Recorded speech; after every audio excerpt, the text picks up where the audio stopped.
लेकिन एक इतिहास रहा है सुल्तानपुर में, समाजवादी पार्टी ने आज तक कभी चुनाव जीता नहीं है। तो आप ऐसा क्या लेके आ रहे हैं? क्या तिलिस्म मारेंगे जनता के ऊपर? क्या बात कर रहे हैं, सरकार कभी जीती नहीं है। हाँ। समाजवादी पार्टी का लोकसभा में, लोकसभा का कोई प्रत्याशी जीता नहीं है। तो वहाँ निषादों की बहुतायत संख्या है ना, ईमानदारी है, 446 पूर्वा है, 2.5 लाख निषाद हैं। उसके बाद हमारे समकक्षी बिरादरी। नमस्कार, आप देख रहे हैं अवध टुडे, मैं आपके साथ शोएब।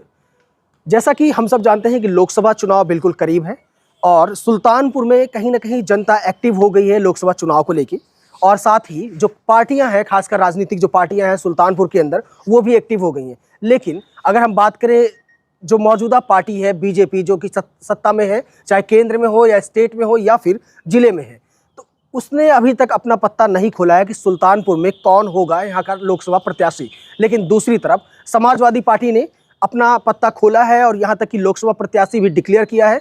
लेकिन एक जो बड़ा सवाल उठ रहा है कि लोकसभा जो प्रत्याशी है, क्या सुल्तानपुर का लोकल कोई नहीं मिला समाजवादी पार्टी को, जबकि कई चेहरे ऐसे हैं जो दुनिया जानती है या ये कहे कि सुल्तानपुर की जनता स्पेशली उनको जानती है। लेकिन इसके बावजूद अंबेडकर नगर के भीम निषाद जी को टिकट मिला है लोकसभा में, सुल्तानपुर लोकसभा सीट से चुनाव लड़ने के लिए। तो ऐसे में हम लोग इस वक्त मैं मौजूद हूं लखनऊ में, उन्हीं के घर पे। हमारे साथ में भीम निषाद जी हैं, हम इनसे बात करेंगे और बहुत सारे टॉपिक्स पे हम बात करेंगे। सबसे पहले तो आपका स्वागत है हमारे चैनल अवध टुडे पर। आपको भी बहुत बहुत, आपके चैनल को बहुत बहुत धन्यवाद जी। कुछ सबसे पहले सुल्तानपुर की जनता आपके बारे में जानना चाहती है, तो मैं आपसे कोई सवाल ना करके मैं सिर्फ यही पूछूंगा कि आप अपने बारे में कुछ बताएं जनता को। जनता जनार्दन है और सुल्तानपुर हमारा जो है दिल का टुकड़ा है। और सुल्तानपुर में मोतियरपुर है, वहाँ हमारा 1 बीघा जमीन पड़ी है, आज कम से कम 40 साल से पड़ी है जी। और कम से कम 50 गांव में हमारी रिश्तेदारी है। हम 7 भाई हैं, हमारे पिताजी 6 भाई हैं। बहुत बड़ा कुनबा हमारा वहाँ सुल्तानपुर में है, पर निषादों के यहाँ है भाई। दूसरी जात में नहीं रिश्तेदारी, झूठे नहीं कहेंगे हम जी जी, ये है। बाकी सुल्तानपुर में सारे जितने जीते हैं आज तक का इतिहास गवाह है, सारे लोग बाहरी आए हैं पैराशूट से। मैं तो वहीं का हूँ। कि सुल्तानपुर की एक बेसिक समस्या क्या, जमीनी स्तर की अगर मैं देखा जाए तो क्या समस्या आपको दिखाई देती है, जिसको अगर आप पावर में आते हैं? देखिए, हम तो वहाँ अपराध जो है चरम पर है सुल्तानपुर में। सामंतवादी इलाका है, वहाँ की जो सर्व समाज जनता है। हम वहाँ सांसद बनेंगे तो पहली बात है कि अपराध पे कंट्रोल करेंगे, शिक्षा पर जो है अच्छी से अच्छी व्यवस्था देने का काम करेंगे, रोड चक्रोड जो है उसका व्यवस्था करेंगे। ये हमारा जो है प्रथम एजेंडा होगा। अपराध को विशेष करके कम करने का काम करेंगे। बाकी अब बड़े नेता जो आते हैं वो सोने का चम्मच में खाने वाले लोग हैं। हम तो निषाद बस्तियों में रात रात भर सोए हैं पुइरा पर। हर जगह हम गरीब के बेटे हैं, हम गरीबी जानते हैं। बड़े लोग गरीबों की गरीबी नहीं जानते, वो शोषण करते हैं गरीबों का। आप एक ऐसे समाज से आते हैं जो कहीं ना कहीं देखा जाए तो सुल्तानपुर में काफी पिछड़ा है, निषाद समाज, मैं उनकी बात कर रहा हूँ। तो आपको उनकी क्या समस्याएं दिखाई दे रही हैं? उनकी समस्याएं, निषाद बस्तियों में रोड चक्रोड की कनेक्टिविटी नहीं है। हमारा जो भी हम वहाँ सांसद बनेंगे, हम जनता में भी कहते हैं 50% काम हम निषादों के करेंगे। ये मेरे जहन में है, जो रहेगा। तो मतलब आप सिर्फ निषाद का ही मतलब वो उत्थान करने आ रहे हैं या सुल्तानपुर में और जो लोग हैं? 50% निषाद होगा, उसमें निषाद कहार कोहार लोहार धोबी नाऊ तेली बारी चौहान चौरसिया छोटी जातियां 50%। और मुस्लिमों को क्या? अरे 50 तो बच गया है। अच्छा, तो 50 में सबको बांटेंगे। क्यों, सबको हिस्सा लगाएंगे। लेकिन एक इतिहास रहा है सुल्तानपुर में, समाजवादी पार्टी ने आज तक कभी चुनाव जीता नहीं है। तो आप ऐसा क्या लेके आ रहे हैं? क्या तिलिस्म मारेंगे जनता के ऊपर? क्या बात कर रहे हैं, सरकार कभी जीती नहीं है। समाजवादी पार्टी का लोकसभा में, लोकसभा का कोई प्रत्याशी जीता नहीं है। तो वहाँ निषादों की बहुतायत संख्या है ना, ईमानदारी है, 446 पूर्वा है, 2.5 लाख निषाद हैं। उसके बाद हमारे समकक्षी बिरादरी लाखों हैं, जो कहार कोहार लोहार धोबी नाई राजभर ऐसी जातियां 10-15 हज़ार जो है कादीपुर में हैं। मैं सबको जोड़ डाला हूँ। हम ऐसे में हम अपने बलबूते पर वहाँ 2-2.25 लाख वोट हम पाएंगे, और पार्टी का वोट हम कम से कम 2.5 भाई 2,28,000 कितना शकील भैया लड़े थे, पाए थे। उस समय हवा चल रही थी, दूसरी हवा थी, दुनिया उस हवा में उड़ गई थी। वो हवा बंद हो गई इनकी। ये झूठ माफिया है, ये झूठों के सरदार हैं। 50,000 हमारे जो मूल वोटर पार्टी के थे वो बढ़ जाएंगे, और 2 हम लेंगे, 2.5 और वो हम 4.5 पौने 5 का टारगेट हमारा है। ये हम आवाम लोग, सर्व समाज के लोग साथ देंगे। उसके साथ साथ मेरा निषाद बिल्कुल रोड पे निकल जाएगा। ये मेरी मद्दा है, मैं जानता हूँ। अदर बैकवर्ड निकल जाएगा मेरे लिए। हम चुनाव जीतेंगे। बिल्कुल, आपने कहा मोदी लहर थी, हाँ। आज भी मोदी की गारंटी है। वो तो फर्जी गारंटी, मोदी है तो मुमकिन है। अरे वो तो बहुत बड़ा झूठे हैं। अरे भाई झूठे हैं? तो बहुत बड़े कहे 56 इंच का सीना मेरा है, झूठ बोल के जीना है। क्या झूठ दिखाई दे रहा है? अरे भाई कहे ताली और थाली बजाओ, कोरोना भाग जाएगा। बताओ, शिक्षा व्यवस्था, शिक्षण व्यवस्था उन्होंने छीन लिया है। बेरोजगारी चरम पर है, नौजवान रोड पे घूम रहा है। किसान की आय दुगना करने की बात करते हैं, ऊपर से सांड भेज दिए हैं, जाओ आय दुगना करो।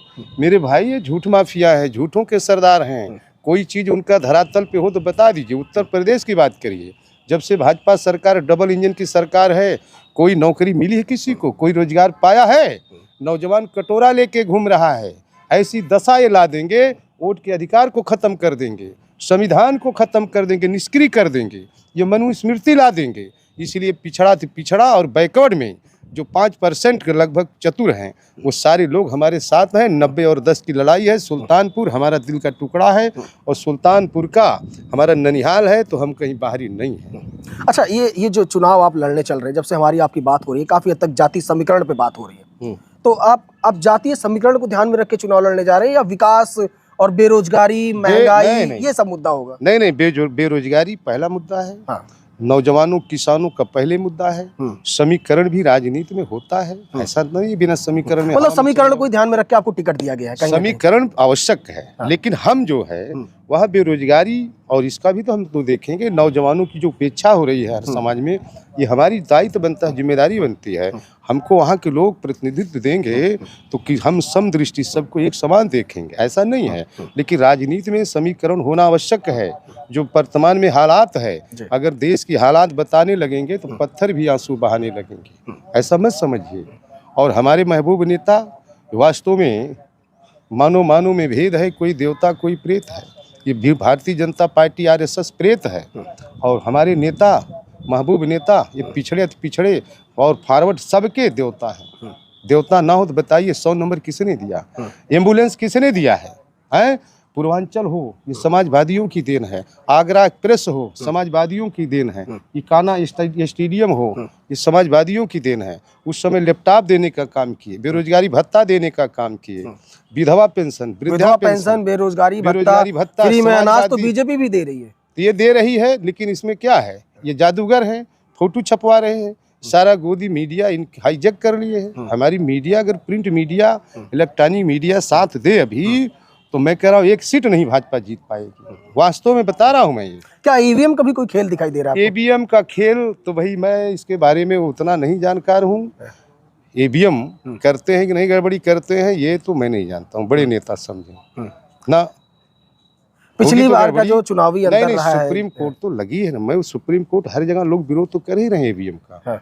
क्योंकि ये मायावी लोग हैं, ये पुराने ठग हैं, धूर्त हैं, कुछ भी कर सकते हैं। ये लोग शोषक, भाई हम छोटे लोगों का शोषक करने वाले लोग हैं, कभी पोषक नहीं हो सकते हैं।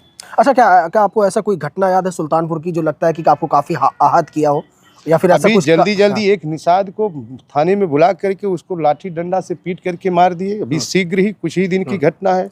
मैंने वहाँ डीएम और कप्तान से बात किया, उनको न्याय दिलाने की बात किया। ऐसी बहुत सारी बस्तियों में हुआ है उपेक्षा। जो पिछड़े उनके साथ वहाँ अन्याय होता है मेरे भाई, सब रोते हैं। एक बस्ती में कार्यक्रम कर रहा था, मैं चौपाल लगा के रोड पे किया, तो मैंने कहा माताओं और बहनों रोड नहीं है क्या? बोले भैया जब से देश आज़ाद हुआ हम लोग यही मेड़ पकड़ के जाते हैं, दुल्हन और सब कुछ हम लोग यहाँ से सिर पे सामान लेके। मैंने कहा माताओं और बहनों मुझे सांसद बनाओ, सबसे पहले आपके बस्ती में रोड बनाने का काम आपका भाई आपका बेटा करेगा, ये मैं भरोसा। आज तीसरा दिन है, आज तीसरा दिन है आपको टिकट डिक्लेयर किए हुए कि आप चुनाव लड़ेंगे सुल्तानपुर लोकसभा सीट से। आप सुल्तानपुर गए अपने? बिल्कुल, अभी रात में लौट के आए हैं 2 बजे। हम आज लखनऊ में आए हैं भाई। हम डेली वहाँ मॉनिटरिंग कर रहे हैं।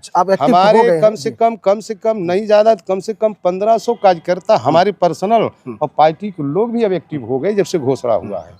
ऐसे हवाई में नहीं, पैराशूट। चुनाव सीट जो है डिक्लेयर होने से पहले आप सुल्तानपुर कब गए थे? अरे 5 महीना 6 महीना हो गया कंटिन्यू आप वहाँ रहे। तो कहीं ना कहीं ये चीज साढ़े सुनिए 446 बस्तियों में हम राजू बाबू खड़े हैं। हम 320 या 15 डिटेल हमारे पास। हाँ। हम संगठन बनाए हैं। हाँ। एक अध्यक्ष उपाध्यक्ष, हाँ। एक अध्यक्ष उपाध्यक्ष, महिला पुरुष, हाँ। सचिव महासचिव। हाँ। हम संगठन पर्सनल अपने ऊपर हम बनाए हैं। हाँ। हमारे राजा का आदेश था कि पहले आप निषाद बस्ती इकट्ठा करो। आज भी मेरे जेहन में है कि जो गांव आप छूटे हैं उसको पूरा करो। अभी लड़कों को भेजा हूँ कि लगे हैं ये सब। सीधे तौर पे कह सकते हैं कि लोकसभा सीट अपनी जगह, आप पहले से एक्टिव रहे हैं वहां पर सुल्तानपुर बहुत में, एक्टिव निषाद पर। रहे। एक बार मैं दोबारा से अपना वही सवाल रिपीट करूंगा कि आपके पैराशूट लैंडिंग की वजह से क्या लगता है कि जनता आपको पसंद करेगी? देखिए, भारतीय जनता पार्टी ने आज तक का सब बाहरी ही कैंडिडेट पैराशूट पर लाई और जीत के चले गए लोग। हमारा तो इतना लंबा परिवार है, कुनवा है, आधा मैंने कहा सुल्तानपुर, आधा हमारी रिश्तेदारी, मौसी मामा सब कुछ हमारे सुल्तानपुर में है। तो सुल्तानपुर के तो वास्तव में मेरा दिल का टुकड़ा है। मैं तो बाहरी हूँ नहीं। जो लोग कह रहे हैं वो भी सही मायने में राजनीति में विरोध चलता है। तो विरोधी लोग इस तरीके की हवा बना रहे हैं। क्योंकि हम छोटे बिरादरी के लोग हैं, निषाद होने के नाते लोग पसंद नहीं करते हैं निषादों को। ये है उपेक्षा हो रही है। तो मतलब अल्टीमेट ये कह सकते हैं कि जो बीजेपी है उसने भी कहीं ना कहीं पैराशूट लैंडिंग की है, लेकिन आप नहीं है एक तरह से, आप तो सुल्तानपुर से ही बिलोंग कर रहे हैं। वो दिमाग। चलिए, एक लास्ट मेरा सवाल है कि कुछ सुल्तानपुर के लोगों के लिए आप हमारे माध्यम से कुछ कहना चाहेंगे? आप आ रहे हैं वहाँ की जनता को मैं बहुत बहुत धन्यवाद देता हूँ। सुल्तानपुर की जनता महान है। मुझे आशा नहीं, विश्वास है कि मुझको अपना सेवक बना करके दिल्ली भेजने का काम करेगी। दिल्ली जाएंगे आप और सुल्तानपुर की आवाज उठाएंगे आप? वहाँ बिल्कुल दहाड़ेगा, भीम पिछड़ों की बात करेगा। अगड़े में जो गरीब उनकी बात करूंगा मैं, इससे ज्यादा नहीं कुछ करूंगा जी। तो अल्टीमेट कहीं ना कहीं आप एक गरीब की आवाज बनने जा रहे हैं सुल्तानपुर में, अगर आप चुनाव जीतते हैं तो। बिल्कुल। चलिए, बहुत बहुत धन्यवाद, आपने हमसे बात की।